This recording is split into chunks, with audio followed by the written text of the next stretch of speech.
What is up, everybody? Welcome to a special Sunday morning show of the 4for4mula podcast with the Miami Grand Prix preview. As always, we'll be giving you a quick general overview of the race, dig deep into the DFS strategy, and talk about some betting. And Underdog got some action up there, so we'll cover that real quick. As always, I'm your host, TJ Hernandez, the director of DFS at 4for4.com, with my co-host, Dan Weiner, the senior producer at BetSperts.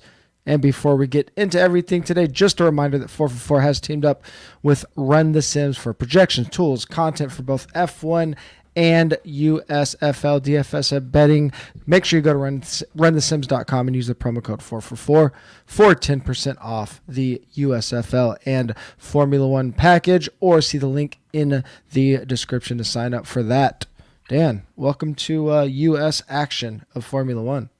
Dude, it's awesome. This is going to be one of the most interesting races of the year to watch, and probably one of the most maddening races of the year to try to do DFS, betting, underdog, all of it, because there's just so much unknown, and we're going to get into it kind of bit by bit here. But the 3:30 p.m. Eastern, ABC, not ESPN. Like, you don't have to have cable or watch ESPN to watch this. All you need is an antenna. You can watch this race. So some bunny ears with some foil on it. Yeah, if you got some bunny ears and some foil, and you just got to move it around a little bit here and there, you can watch this. So it's going to be awesome. It seems like the hype for this race has been at a fever pitch. It does not appear as if a lot of the drivers really like this circuit. Yeah. But they all seem to have been enjoying going to Miami, at least, which is nice. So it's going to be interesting to see how this all unfolds today. Yeah, I think this one is going to be interesting, at least from like the driver's enjoyment of it. I mean, that chicane is pretty crazy. I think probably next year we'll see them smooth that out a little bit. I think it's turns 14 and 15 or 13 and 14. And then we saw both Latifi and Ocon have their crashes, and the drivers are complaining a little bit about not having enough padding or barriers where those happen. So it is what it is, but for now, we got to deal with the conditions that we have. So let's talk about the weekend. It was super interesting. We saw a crazy FP1 and FP2, just red flags and spins everywhere. Cleaned up a little bit for FP3, and then surprisingly, a very smooth qualifying. So what do you think? You got a chance to check them out, I think. Yeah, I didn't get to see much of FP2. I got to see free practice 1, and I got to see qualifying. Went back and watched some of it today. As we were talking off air, it was a bit of a weird week, actually, to be able to try to lock in on things, particularly with the Kentucky Derby going on yesterday. Like, my interests were elsewhere, and I had I had money riding on that, so my interest was elsewhere. But yeah, you mentioned it. This track, there has been issues with grip all week. That 13-14 turn, a lot of spins there. In each practice session, we had a car wreck out of practice. Bottas in practice 1, Sainz in practice 2, Ocon in 3.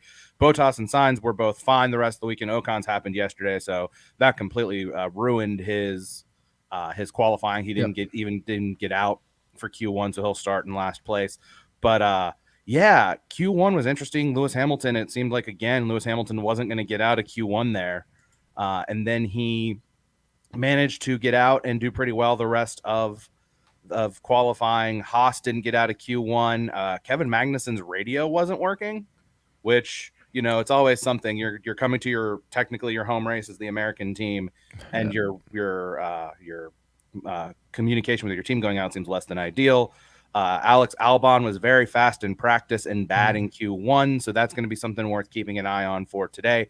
Q2, I mean, George Russell, it looked like we were going to be able to. I wanted to bring up the Toto Wolff, Toto neck.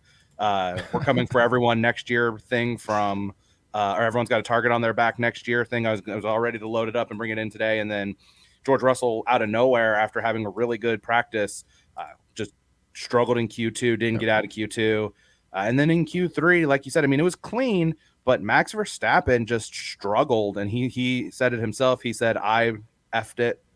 And then Sergio Perez, who didn't F it, wasn't as fast as Max Verstappen. So we have Ferrari locking out the front row. It's their first pole in the U.S. since Michael Schumacher at Indy in 2006. Their first front row lockout since 2019. And then maybe the most interesting thing that happened all day yesterday happened long after the cameras stopped rolling and everyone had left the track. A rainstorm washed through Miami and very likely got rid of all of the grip that had been laid down over the course of all of the practice and qualifying. So it looks like they might be kind of starting from scratch. There was a support race this morning. The Formula W series was running this morning, or is running a race, I think right now, or might have just ended. So hopefully that'll help a little bit, but we might be back to where we were come Friday, where the grip on this track is uncertain, and that's going to really affect a lot of things. Yeah, especially early in the race, and I think that's why Ferrari locking out that front row is very important, and why I think it's going to be really hard to go against Leclerc in this race, because he's going to have that protection from Sainz, and I think I think people are going to have drivers are going to have a really tough time getting out of that first lap. One, just obviously because there's going to be a ton of traffic. Two, because of what you mentioned, the rain washing away all that rubber. They could have a lot of issues with grip. I think there is some rain in the forecast. Like if there is a long red flag, I think late in the race there could be rain. I think for now the forecast looks pretty clean. But that is very interesting. Besides Mercedes locking out the front row, I think the biggest thing of the weekend that I noticed was that after FP2, George Russell with the fastest time in FP2, everybody just reacts to Mercedes got it right. Mercedes is back. Even the betting odds and the lines and stuff, and lines we saw on Underdog, props we saw on Underdog, just favoring Mercedes so heavily, and I just thought that reacting to one practice session of Mercedes doing good versus a whole, or not a whole season, but 4 races into a season of them struggling, I thought was a gross overreaction. And we saw it in qualifying. If you played Underdog, you made a couple shekels off fading them. But Hamilton still starts 6th. Bottas gets up to 5th. Really interesting, AlphaTauri getting 2 top 10 spots, and then Aston Martin qualifying decently, Vettel in 13th, but Stroll gets into Q3 and finishes 10th there. So we got a couple cheap teams in AlphaTauri and Aston Martin that could be really competing in the midfield, but it's gonna be really bunched up, and it could get pretty wild. Yeah, I think that it's kind of interesting. I think it maybe speaks to how right now Mercedes is a midfield team. Now they're going to have at Barcelona, which I think is the next race, they're going to unveil their big upgrade package, and we'll see if that finally gets them up to par. But right now they're a midfield team because they were good in practice. But if you looked at the lap times, you knew they were going to be like, the lap times in practice are all around like 130, and you knew that Ferrari and Red Bull were likely going to be able to get into the 128s, and it seemed unlikely that Mercedes was going to be able to do that, and they weren't. So I mean, I still think it's a good spot for them, and particularly for Hamilton. It makes the dynamic kind of interesting, because I've talked a lot about how George Russell has been sort of the DFS MVP this season in a lot of ways. And I think this is the first time this year where I think, and will be a spoiler, we'll go into greater detail, where I actually think that the value for a Mercedes driver to play might be Hamilton and not Russell for some other reasons. Yeah, AlphaTauri, that's a great result for them. And I think if you look at this too, another thing, like one of the other interesting things to me is Mercedes 6th and 12th, McLaren 8th and 14th. So if you're looking, we talk about like who's going to be the chaos constructor if two cars, if Sainz and Perez or Sainz and Verstappen or both Red Bulls or both Ferraris blow up or whatever, who's going to be the potential chaos constructor? Are you really going to put a lot of faith that AlphaTauri is going to finish both of those cars in the top 10? I would like to see it. I like both drivers. I like both cars, but that's a lot to ask, and you maybe should build one lineup because they're the only other team that has both drivers in the top 10, and everyone else is just kind of far back in the pack. But yeah, I mean, it's a really, really interesting grid, particularly from a DFS perspective. When we talked about it, Hamilton 6 spots ahead of his teammate, Norris 6 spots ahead of his teammate, Stroll 3 spots ahead of his teammate, but he's not nearly as good. And then like Fernando Alonso 9 spots ahead of his teammate. It's going to make maybe at least building lineups from maybe make it clear, because we talked last week about how typically this season, drivers who have a 3 or more grid spot advantage of their teammate are likely going to just beat them head to head unless their cars blow up. But that's another thing that I'm concerned about. And I don't know if you want to get into it now or whenever, but the track conditions and track temperatures and all that kind of stuff are really fascinating to me this week also. Yeah, I mean, let's just make a quick note on the track temperatures before we jump into the DFS strategy, because we kind of touched on what happened with the weather, but it has been really hot as well. So what do you think about that? So first off, I think it's fascinating that, like you said, there might be rain in the forecast. It's Miami. It's, it doesn't matter what the forecast says. Like, there's always a chance that there's going to be a rainstorm. It'll rain for 20 minutes. It'll be like, where'd this come from? And then 20 minutes later, it's gone and it's dry again. But the track temperatures have been north of 120 degrees, which, I mean, obviously that is very, very warm. And I have this thought in my head, and it's a completely unsubstantiated thought, but I mean, I think everything right now is kind of a hypothesis and guesswork at a track we don't know, is that I'm a little bit worried about the Red Bull cars, the AlphaTauri cars, the Alpine cars, the teams and constructors who have had issues with reliability this year.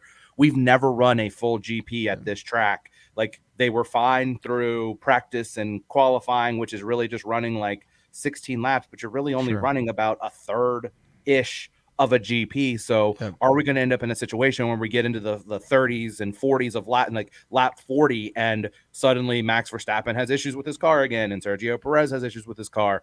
Like, that's what I really, really am curious about, to see what happens here. And that makes some of the decisions also for betting and all the other stuff really kind of tricky for me to kind of figure out in my head, because I don't know if that's substantiated or not. Like, I have no idea, and that's what makes it fun and kind of something that I'm going to take a little bit of a lighter card in everything that I do this week, because it's just so hard to kind of think about what's going to happen. Sure, and I think a lot of people are probably ripping their hair out over these issues, and to that note, a little bit to things that are changing with this GP, in addition to an unknown track and conditions that we haven't really dealt with, at least in terms of heat. We have had a little bit of rain, but combining those can really throw a wrench in things. On top of that, DraftKings really adjusted their salaries. So for the first time all season, it is impossible to captain Max or Charles, play one of them as a driver, and put Red Bull or Ferrari as a constructor. There's no way to build those lineups, which is a good thing. It means there's going to be a lot of different lineup combinations. It means a lot of people are going to be trying to figure out who to play instead of just the big two, and it makes it really difficult to figure out what the field is going to do. So with all of that, let's dive into our DFS strategy. Of course, let's start with our Run the Sims optimal rates. The thing that we are looking at the most, that we're basing all of our decisions on over the past few weeks, which has been very successful, has been these optimal rates. And just a quick glance at it, what we see is that the overwhelming number of our lineups are going to be based around Charles Leclerc and Ferrari lineups. And again, going back to that Ferrari lockout on the front, it's just going to be very, very hard for Red Bull and Verstappen to compete, to get up with that Sainz protection there. If Charles can get off to a clean start, I think it's going to be one of those races where I don't know if anyone's going to even come close to catching him. Ferrari has been great on the straights, but I think just there's going to be so much of a gap up front with that mess in the middle, that it could be a pretty clean race for Ferrari. And we see that in the projections. Even our second most popular player in terms of who we want the most is Valtteri Bottas, not Max Verstappen. We see we have a fair amount of optimal rate on the Red Bull constructor, but nowhere close to as much as Ferrari. So we'll go through this in detail as we go through the salaries, our values, and how we're going to attack this slate overall. But make sure you go over to runthesims.com, sign up for an account, and get access to these optimal rates, because it's exactly what we've been basing our strategy on all year. Yeah, I mean, I think it's fascinating, the discrepancy between Ferrari and Red Bull, as you mentioned there. And as we kind of talked about, just not really a ton of value in building lineups with other constructors. Mercedes, not surprising to me, is the third highest constructor. I know that when we get to it, there's an underdog pick where you're not so high on Lewis Hamilton, but I just think their reliability on the track this year, with whichever driver is in the top 5, top 10, is one that is a solid play. Going forward, you talked about Bottas, a 5th place finish. Zhou Guan Yu, I don't even remember where Zhou Guan Yu is in comparison. I got to bring it up over here. Guan Yu is 17th. He's talking about 17, yeah. So Bottas's car, he's either going to have to wreck or blow up to not beat his teammate today, which again, we don't know is possible, I guess. Lance Stroll, obviously a ton of value. Albon. And I just think that those lower end guys, we've talked about it a lot this year. There's still just not a ton of money separating even like Albon and Latifi, that like you can still play Albon and pretty much do whatever you want to do. Although it is, well, I'll save this when we get to each team by team, but like, maybe this is the week where you want to vary things up and try some different things and maybe mix it up a little bit more than you might with some of the cheaper teams. Because I'm just totally with you. There's not a ton of value, I think, when you're talking about percentage of lineup building to do anything other than a lot of Leclerc, Ferrari stacks, because it's really hard for me to imagine them not performing well today. Yeah, and the again, the interesting thing about this week is that because DraftKings changed salaries, there are going to be a lot of ways to get unique with Leclerc and Ferrari stacks. Whereas in the past, it was basically just like, are you rostering Max or not in those lineups? Is that the unique way to do it, or vice versa with Max and Red Bull? So there are quite a few drivers that fit into those Charles and Ferrari builds that are going to be very popular. So we're going to talk about some ways to get unique on those. And we are going to be able to attack this slate with some constructions that we haven't been able to in terms of alternate captains. Not so much alternate constructors, a couple, but definitely alternate captains. But before we get into that, let's get into this team by team values. As we did last week, the last couple of weeks, we'll go alphabetical order and save Red Bull and Ferrari for their own discussion. So let's start with Alpine. The worst case scenario for Ocon didn't even get into qualifying because of a crash in FP3. So Alonso starts 11th at 5,800. Ocon starts 20th at 5,000. So that'll make Ocon a fairly popular driver in that mid salary range. I assume that if you're fitting Alpine drivers into your lineups, it's going to be Alonso. Yeah, I mean, probably, because I kind of amended my thought process last week to just say if there are drivers in that range between 7 and 10, I'm just less concerned about guys falling. If a guy falls down in the grid positioning, that's fine, but like he's 11, so he can end up getting into the points. He's very likely to beat Ocon. So yeah, but I mean, I think like just thinking out loud, like maybe there's probably not a lineup where you would want to play both of them, but maybe there is, just because if Ocon's car is okay, is he good enough to get enough grid improvement where he could jump up enough spots in the grid that it might be worth playing him? But it just seems unlikely that he's gonna beat Alonso. Although those cars have been super unpredictable and unreliable this year, so you said in our show notes, you said he could have some good upside. He might have the best upside. Like realistically, starting 20th, like it was like could he start 20th and end up in 10th place? Like and beat Alonso? Like, sure. Do I think it's gonna happen? No, but like, when you have a car that's not a Williams, not Zhou Guan Yu, who I don't think is bad, but is clearly not quite like that great yet, and maybe some of the worst cars, like Alpine is probably ahead of a few of the other teams, and they're starting last. That's going to give him a possibility of, okay, he should be able to beat Latifi. He could conceivably beat Albon. He should be able to beat Joe. He should be able to beat Schumacher. So that gives you 4 guys right there, and then that doesn't take into consideration wrecks and stall outs and car issues and so on and so forth. So yeah, I mean, I think at the cheaper salary too, like I might tinker around and play with some of that after the show and see what I can do with Ocon in lineups, just because I think people are going to see even the $800 gap. I think people are going to see that and believe in Alonso, but maybe he does end up being a contrarian option. Yeah, I think no, I'm pretty confident Ocon is going to he'll probably be the lowest owned driver on the slate because of his salary compared to his starting grid position. Like even Zhou is, even though he's starting 17th down there, compared to Valtteri, who's starting way ahead of him, who we'll get into in a minute. He's still only 3,800. So Ocon starting at $5,000 in 20th place. Just nobody's going to roster him. So I think if you are following the Run the Sims optimal rates and you have 100 lineups and you use Charles and say 30 to 40 of your captain spots, even if you only have Ocon in 2 of those Charles lineups, you're still going to be overweight on the field. He's probably going to come in sub 1%. So if Alonso has an issue, and we've seen Ocon and Alpine in general have pace, and Ocon climbs that grid, like you can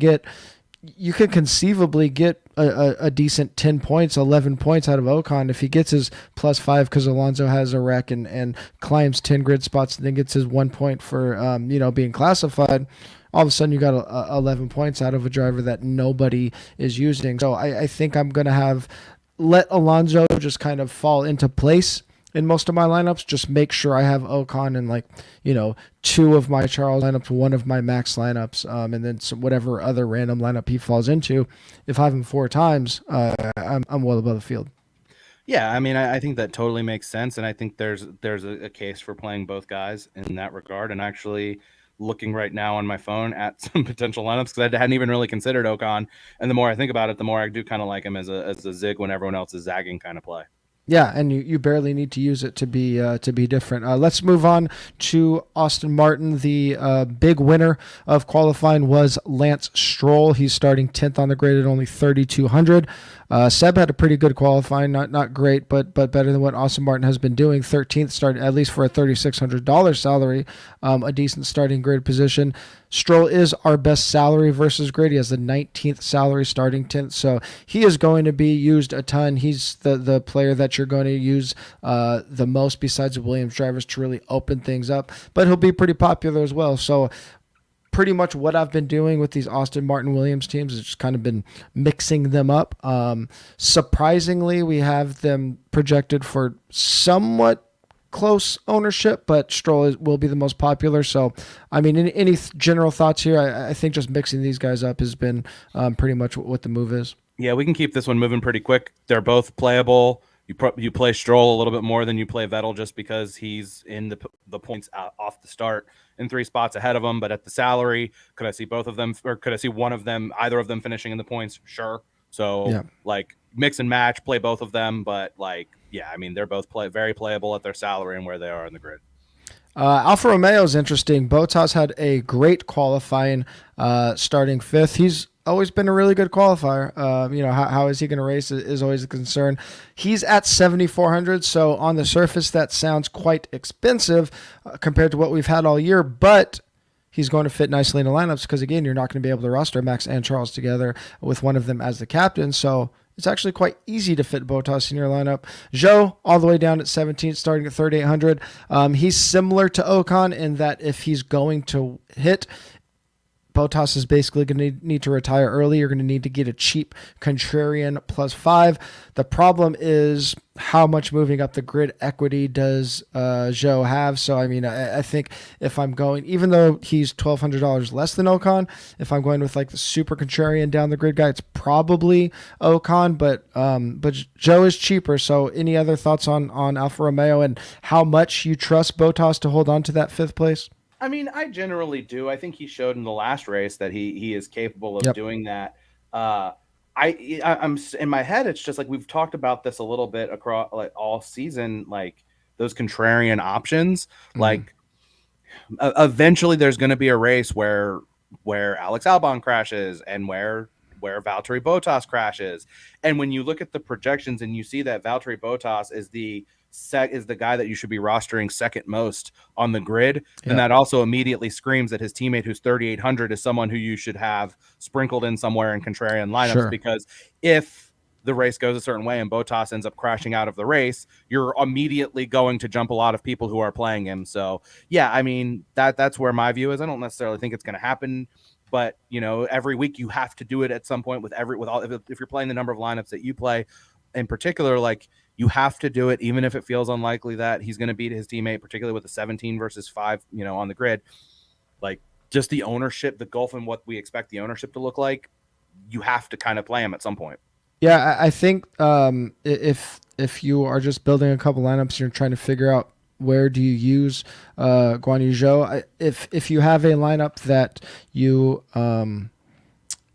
can't fit Bottas, but you have like a chalky Charles Ferrari build, you can sub him in for like the Stroll Albon combo, because as we'll get to it, if you have some kind of like Stroll Albon Gasly combo, that's going to be super chalky. So if you're just trying to look for a pivot but don't want to get off whatever mid-salary guy you have instead of Bottas, you can just pivot from one of the Aston Martin or Williams drivers to Guan Yu Zhou.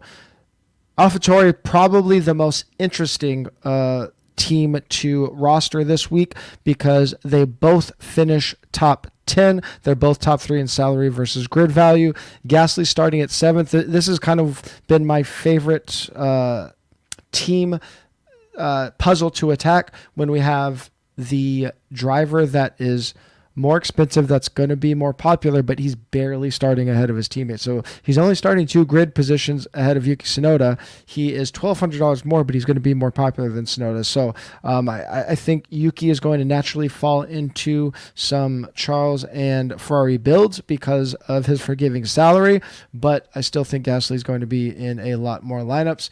Can AlphaTauri hold down 2 top 10 spots? You mentioned the Red Bull power unit. Are they going to be able to hold off? And maybe you play both of these guys together because they can, if they both improve 1 or 2 spots, all of a sudden you got a lot of point equity at the end. Yeah, I mean, it's again, it's one of those spots we've talked about. Like, I think they're both really playable. I still worry, like I said, about these cars, the AlphaTauri cars in particular. Like, it feels to me like that's a spot where we might end up in trouble this week. It's like, oh, it makes a ton of sense, and you absolutely should have a lot of faith in those 2 guys in your lineup building process, but something's going to happen to one of them. But I love Yuki in this spot. Like, I've got it up over here. Let's see where it is. We have, so Yuki is actually, where's Gasly? So a little bit less owned than Gasly, but like that's fine to me. Like, they're both, like, they're right on top of each other. There's not a huge difference in where they're starting on the grid. So I'll take the contrarian angle of Yuki there. Like, when you give me guy lower salary, starting 2 spots behind his teammate and projected to be less in terms of the ownership, I think that's a guy that I love. Like, it's just, to me, it makes a lot of sense. Like, yeah, Gasly's car has been better and he's more experienced and a better driver at this point, but it's Formula One. Weird things can happen. And at that point, like, yeah, I mean, you play both of them, but I love Yuki as a guy who I want in some of my lineups this week, maybe more so than Gasly, just because I like the contrarian angle. Yeah, I like that a lot too. I mean, Gasly will be he'll be popular, but it's a really easy team pivot this week with what we talked about with the more popular driver being more expensive. Haas had a very bad showing in qualifying. Schumacher starting 15th, Magnussen starting 16th.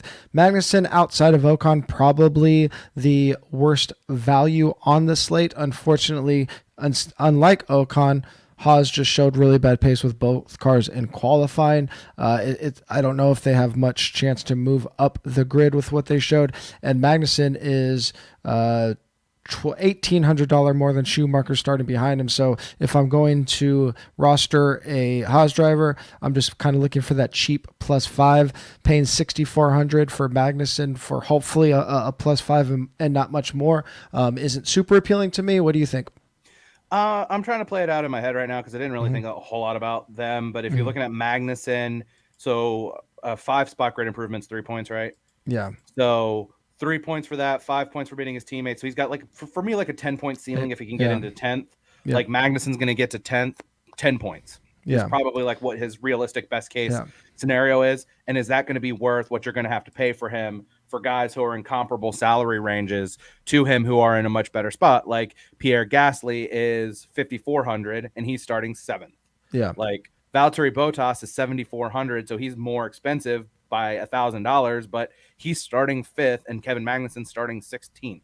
Like, I do see a scenario where I think what happened to them in qualifying might have just been a snafu, and his car might be good today. His car's been pretty good all year. Yep. But at the salary range, a lot's got to go right for him to be successful, and it could happen, but it's not something that I really want to do. And if his ownership projection's super low, then again, like if you're talking a couple of contrarian lineups, maybe he is a play. Maybe those 10 points will come into play at some point, but it's just hard to justify him at the salary with what everything that just needs to go right for him in that regard. So yeah, I'm pretty out on him, and I'm just generally speaking out on Schumacher until he can kind of show that he's a guy who's worth playing.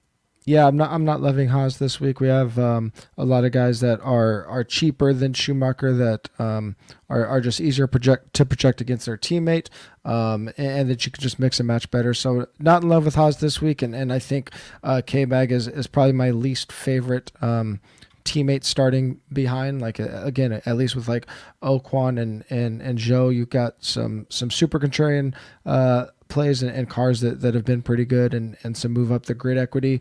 Let's move on to McLaren. McLaren is pretty underwhelming this week. Ricciardo, again, just not showing out very well at 6,800. Lando is kind of interesting because he's starting 8th, but he's sandwiched among all these guys that are a lot cheaper. Gasly starting 7th at 5,400. Yuki starting 9th at 4,200. Lance Stroll starting 10th at 3,200. Go up to Valtteri at 7,400. So Lando's kind of in no man's land. So from just a projection and salary standpoint, not great, but he is just kind of in this midfield area where I think he's just going to go overlooked a lot because of his salary. So I think he's an interesting contrarian option because if people are paying 8,600, it's probably going to be for, maybe getting up to Lewis or Valtteri in that 7,400 range. It's a pretty big difference, but salaries are kind of funky this week without the ability to roster Max and Charles together. So that 8,000 to 9,500 range is kind of the same thing this week. Yeah, and I guess you could say he's in no man's lando, as it were. I wasn't going to just interrupt you to say that. But yeah, I mean, on the surface, he's not someone that I think you would want to play, but this is where you get into the conversation about you can't play Max and Charles in the same lineup.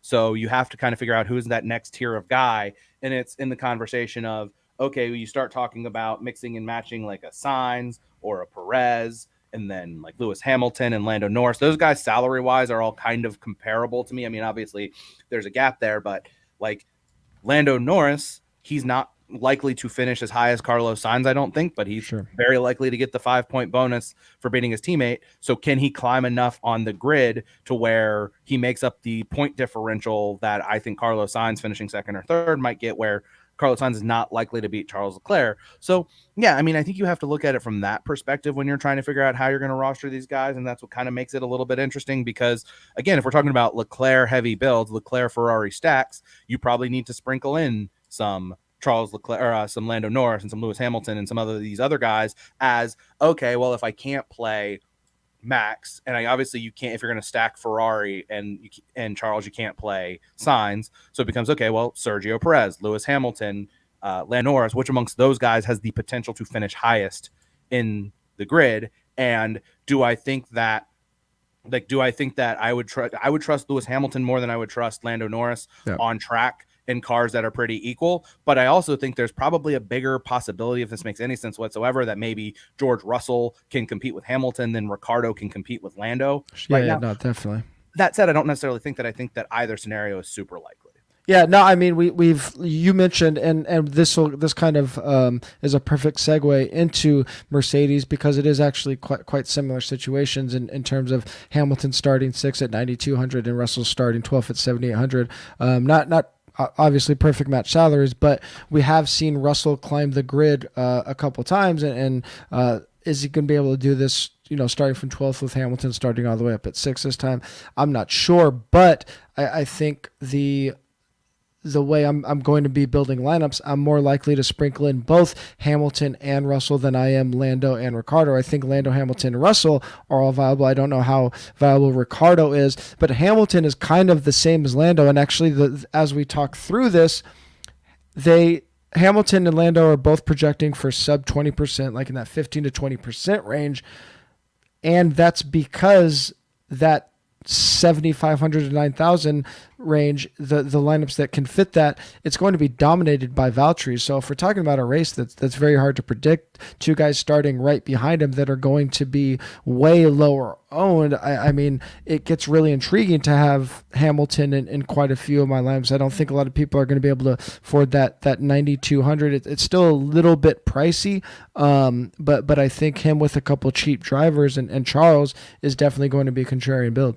I love the contrarian Lewis Hamilton play this week. I really do. Because the thing with George Russell is, like, George Russell's a good option usually, but there's also, like, when he's climbed the grid, like what was it 2 races ago where he started outside. No, well, that was the last race where he started outside the top 10 and finished 6th or 5th or whatever it was. Like, he could potentially climb the grid again, but he was way ahead of Lewis Hamilton last time. Mm-hmm. He's way behind Lewis Hamilton. So I don't know that there's enough upside in George Russell's point total. And the other thing that I love about Lewis Hamilton is that, and it's just it's the same logic we've been applying to George Russell throughout the season, is at the very least you can say that the Mercedes car, if nothing else, has been reliably able to stay on the track.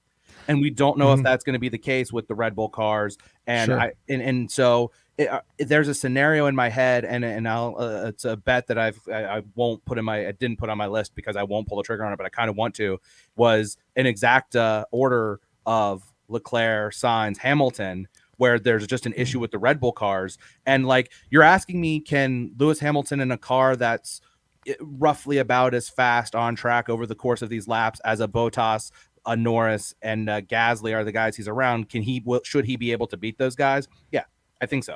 He's a better driver than those guys. Maybe the car's not quite as good. Maybe the car will have issues.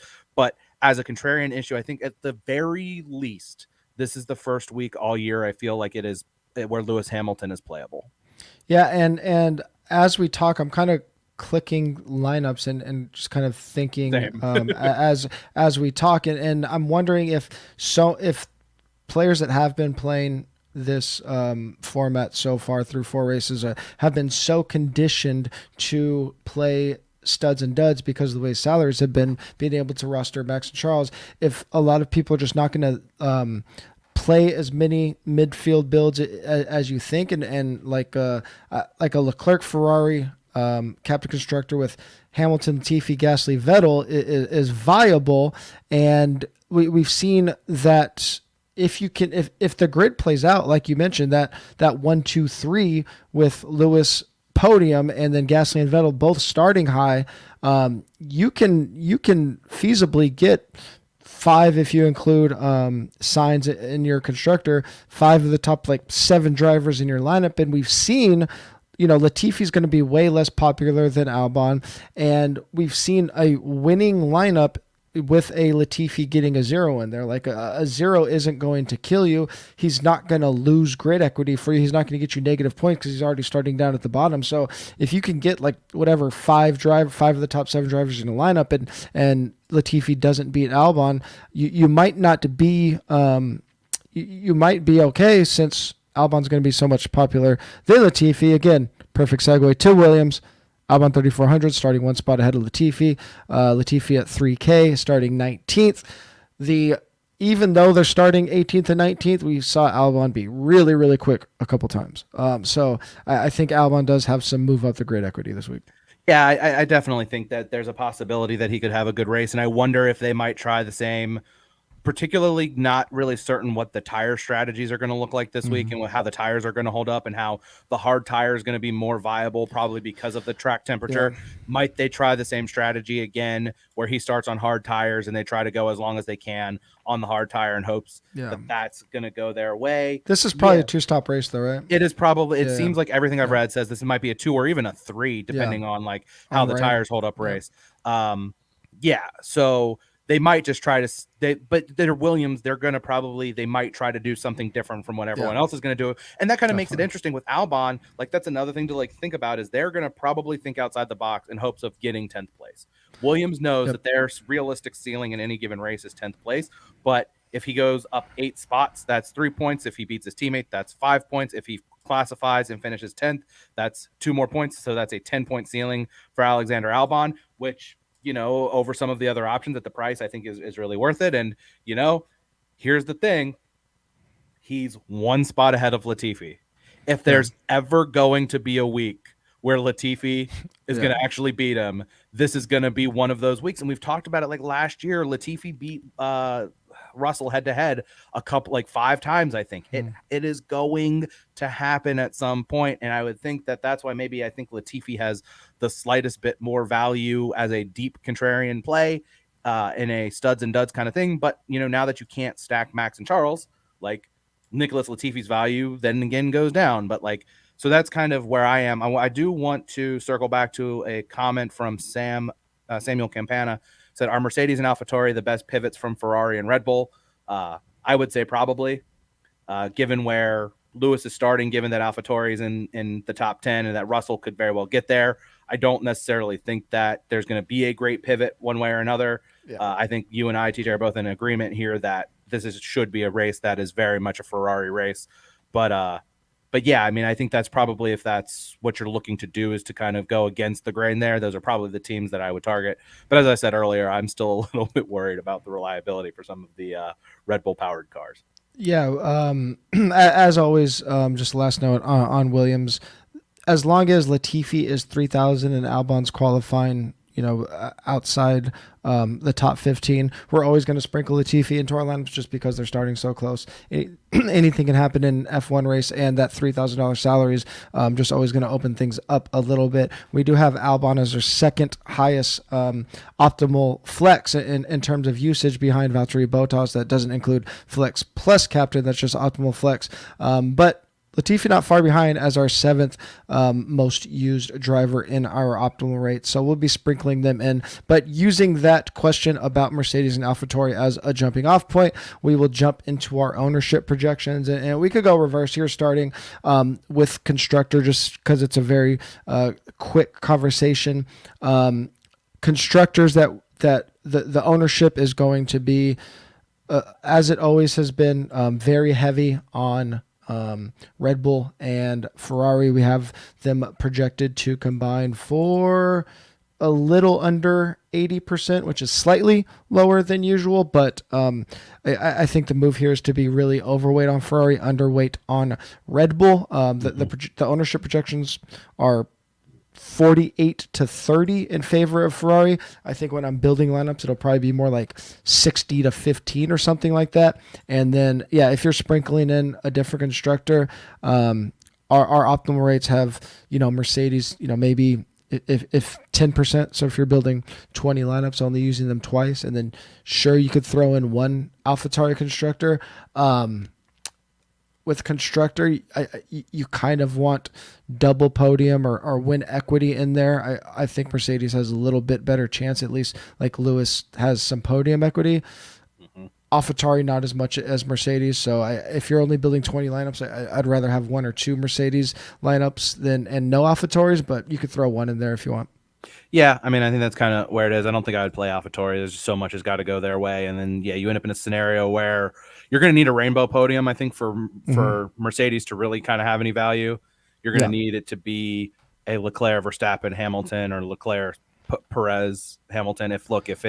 If both Ferrari or both Red Bull end up on podium, you're no lineup that doesn't have that constructor in it is going to do particularly well. Yeah. So sorry, go ahead. I was just saying, the thing we have to remember about constructor, a couple of weeks ago, Red Bull, I believe or I don't remember if it was it might have been the week Mercedes was the optimal constructor. That Sainz didn't even finish, and Ferrari only finished like fractions of a point behind Mercedes because Leclerc got the first place plus all of the laps led, which he's very much in line for today. So even if Sainz has a bad day, especially the way it looks at Miami today, Leclerc could easily carry Ferrari to the optimal constructor by himself. So definitely sprinkle in Mercedes, but be overweight on Ferrari. So let's go back to the beginning of ownership projections like we usually do.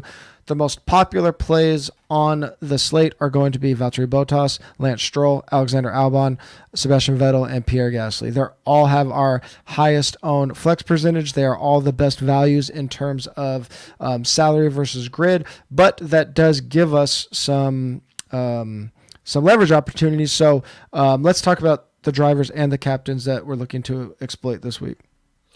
Well, it's Leclerc for me, and then I mean, I think you just kind of all of those guys have there's a reason to get all those guys in your lineups in some form or fashion. Like that's really what it is for me. I think they all bring something to it, and you just kind of want to mix and match and see, okay, well, what is the best lineup I can get with this guy, and how can I get, maybe Sergio Perez in fourth place, starting the race in fourth place. He's got some value, and if I have him in my lineup with, and since I can't have Max in a lineup with Leclerc, how do I build that? So that's what you're kind of just build the trickle down of mix and match and see which possible combinations you can have because of the unpredictability of this race. I think you're going to have to kind of just spread the love around maybe a little bit more than you might have ever done it before, particularly because, like we said, you can't do lineups with Max and Charles in them. Yeah, we're not going to get a ton of leverage opportunities with Williams or Aston Martin, even though Stroll and Albon will be super popular. People are still going to use Vettel because he's only 3,600. They're still going to use they're still going to use Williams because he's only 3K. And even we talked about Yuki being less popular than Gasly. We actually have them projected pretty close in ownership, and so I guess there's not a ton of leverage opportunity there. So if I'm looking to exploit ownerships, I think the one that really stands out is Esteban Ocon. You could use him in just a couple of lineups, and if he hits and Alonso doesn't finish, like if he finishes even, if he even finishes 12th and Alonso doesn't finish at zero ownership, essentially, he's going to be a guy that I'm looking to get into my lineups. And then we had the question about our Mercedes and AlphaTauri, the pivots off of Ferrari and Red Bull. I think if you're going to do that, it's more in your captain spot. Again, think about how this race is going to play out with the new salaries. And the biggest thing is it's really difficult to roster, or it's impossible to roster Max and Charles together.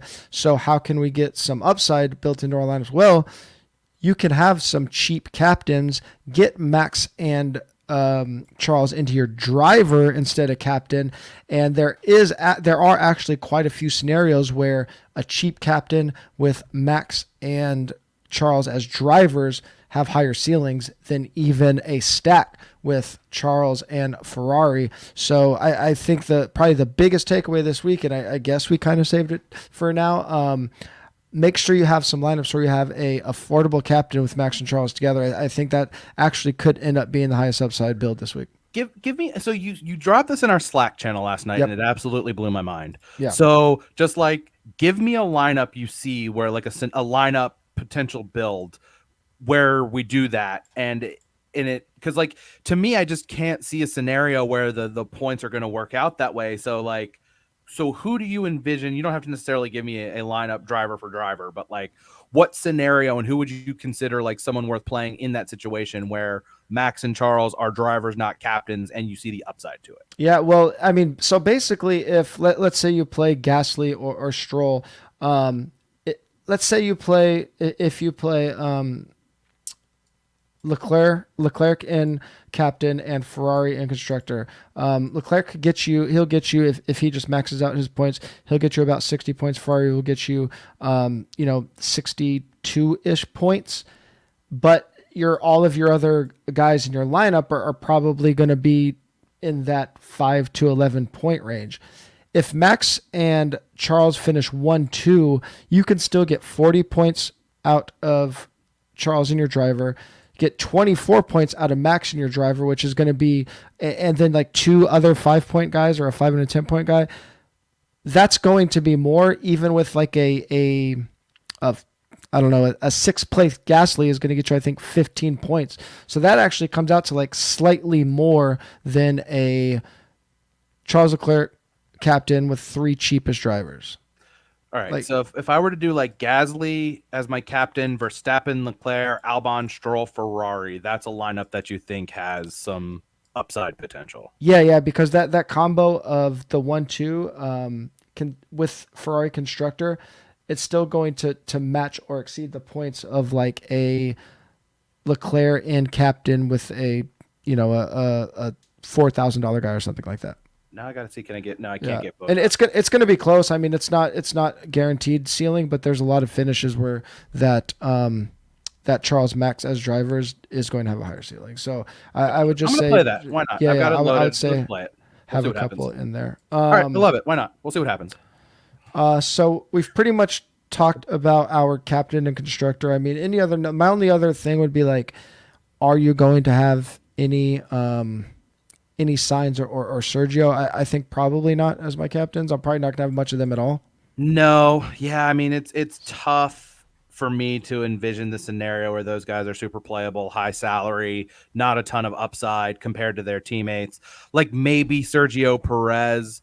Like I don't really see a scenario where Sainz beats Leclerc, because I think another thing that, and we haven't talked about it a ton, but another thing that I think we have to think about when we're building these at these top two teams Mhm. is that everything being equal on the track, Red Bull and Ferrari are going to want Verstappen and Leclerc to finish higher than their teammates because of the drivers' championship standings. Yeah. So if there's a situation where it looks like Charles, the most famous one was Bottas and Hamilton a few years ago. Like the thing that really soured Bottas on Mercedes forever was, I think was it in Russia, where they asked him to get out of the way so that Hamilton could pass him and win the race. Like that's why I bet, someone pointed out after the fact, and I was like, you know what, it does make sense. Like I bet Sergio Perez to win fastest lap in the last race, but Red Bull is almost always going to want Verstappen to get that point. Yeah. Particularly now that he's so far down the standings. And then after what happened in the last race where Ferrari saw their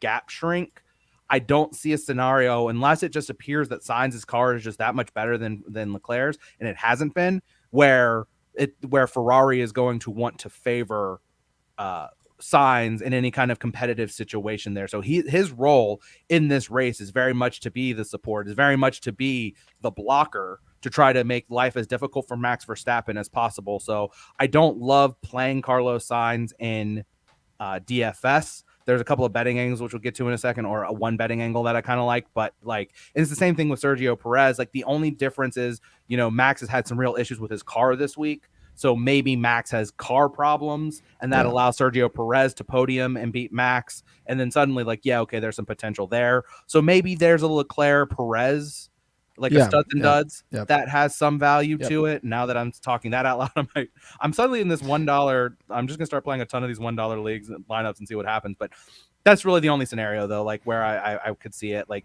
they're both of those guys. Long story rambling short, they're gonna need a lot to go their way for them to be really worth playing a lot. So probably not a ton. Yeah, that's what I was gonna say. I think Sergio makes sense as a driver in Charles captain lineups, and even then, just a little bit, it still really just pigeonholes you into like a combo of 3 or 4 guys. So it's a lineup that's probably going to be duped quite a bit because it doesn't give you much flexibility. It's basically the Charles Max lineup that we've been using the last few weeks is like the chalk lineup. So I think you could get away without playing it if you're playing, for whatever, if you have played 50-50s or you're just playing or you just want one lineup. If you have FOMO of having that like easy run out with the expensive guys, that's it. I don't think I might have just a Sergio captain lineup just because I'm playing so many lineups. You can make the case that if something happens to Max, to Charles, like a couple of Sainz captains makes a little bit more sense than Sergio, but I think they're both just kind of in this awkward salary, and if you're paying up for them instead of their teammates, it just doesn't make a lot of sense. Yeah, and I'm even like I'm putting it together right now. A Leclerc, Sergio, Ferrari lineup. You can't get like your best other option is like Stroll, Latifi, Tsunoda. You can't everyone's get, just going to use that. It's just going to be duped everywhere. That's going to be and I hate that. Like I hate that lineup. So so we talked it through, kind of played it out in my head. There's some real time lineup construction going on, and I hate it. So yeah, I'm probably going to pass on that one. Yeah, the only other note on the captains and constructor is I think with the inability to roster Max and Charles together, like we've talked about so much, it should be the way you're building your lowest captain constructor combos of the season. I've been running about 50%. I think I'll probably be around 30 or 40% just because so many of my lineups are going to use a random captain still with Ferrari. I think there's a lot of ways that lineup still wins, as we've talked about. But I mean, anything else just to talk about DFS wise? I think I'm just mixing up it's going to be there's so much potential for craziness to happen, for chaos, that I'm really just mixing and matching my midfield as possible, being overweight on Charles and using those couple leverage opportunities that I mentioned with guys like Ocon. So anything else? No, I think we've covered it from a DFS standpoint as far as Yeah. like what I've thought about. This has been a very informative chat with you as always for me, as I kind of learn more about DFS every week working with you. And this is a good one because again they really just flipped all of the strategy on its head from what we've learned the first 4 weeks, with salaries being so much more aggressive at the top, and it's fun. That's what we asked for. So you got quite a few bets that you're liking. I have some underdog bets that I'm liking. So what are you looking at either on DK, FanDuel, or other sports books? Yeah, so I'm spraying these are ideas, that these are things that I like, and I'm spraying the board in terms of places to go bet these. Ferrari double podium finish at DraftKings plus 105. And then I guess these are kind of correlated at an offshore that rhymes with Nevada. Leclerc Sainz exact finish plus 350. If you look at the problems that Carlos Sainz has had this year, it has been when he has been the last race, he just got wrecked by Daniel Ricciardo. He got bumped by Daniel Ricciardo. Daniel Ricciardo apologized for it. The race before, he admitted he made a mistake when he was trying to climb up the grid, and he made an aggressive move he shouldn't have made. When he has podiumed the other 2 races where he started in the top 3. So as long as he doesn't have to contend for trying to work his way through the field, he's been very reliable. So at plus money, I kind of like those numbers. PointsBet has grouping, so it'll give you 4 drivers and you just pick which one you think is going to win. Group 2 was Lewis Hamilton, Lando Norris, George Russell, and Daniel Ricciardo.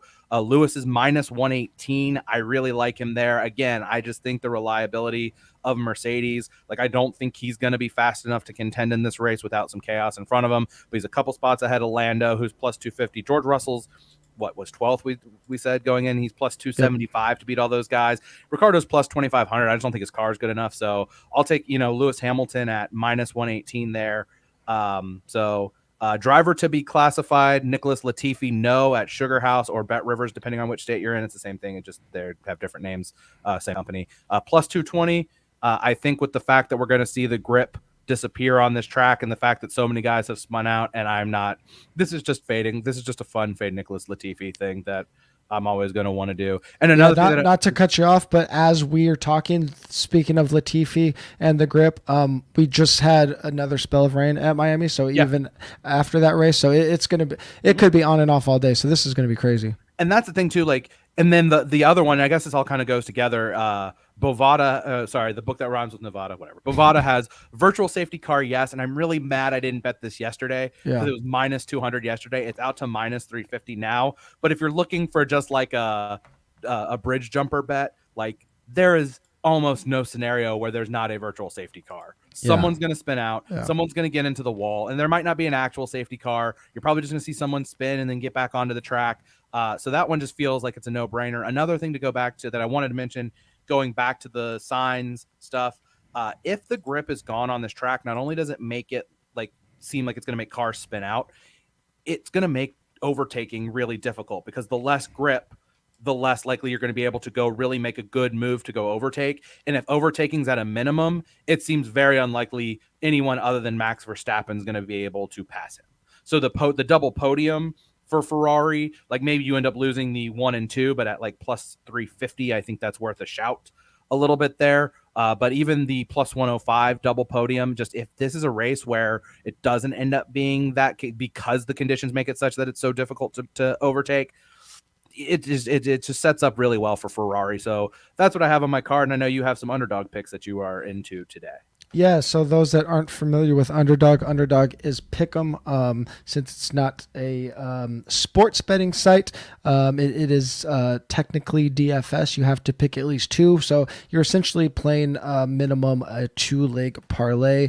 2-leg pays out 3x, 3 pays 6x, 4 pays 10x, 5 pays 20x. So they give you a bunch of over-unders in terms of finishing position. They have some laps led, but I don't love those. But basically, you're either betting finishing position or they have matchups. So there's 5. Let's see. There's 5 that I like. So if you want, you could play all of these combos. There's 10 combos for $5 each, and try to 3x all of them, and then sprinkle in some 4 and 5 leggers and try to hit. But I like Charles to finish 1.5 spots ahead of Sainz. I still think Red Bull has so much straight line speed that I think at least Sergio or Max should finish ahead of Carlos.